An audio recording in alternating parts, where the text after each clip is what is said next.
In a strongly worded media statement on Sunday, Prime Minister Kamla Persad-Bissessar took the MSJ to task for its demands of the People's Partnership Government.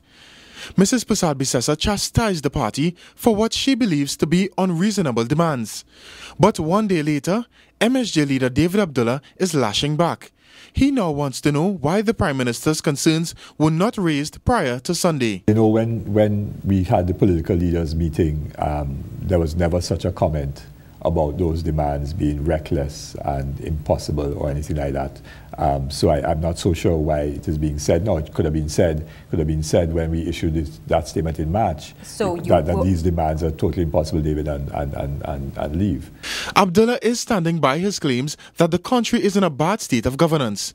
Speaking on the CNC3 early morning show on Monday, Abdullah said since his claims were made 1 month ago, nobody has been able to challenge them. Personalities are not important. Attack me personally, I will live with that. When you're in public life, you can't want to play mass and afraid powder.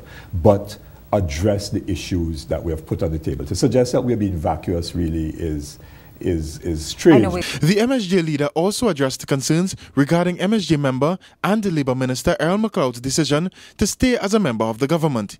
He says McLeod will remain in the MSJ.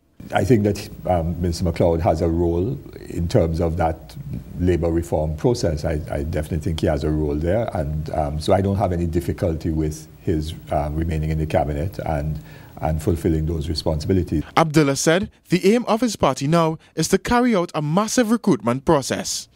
For CNC3, I am Chester Sembrano.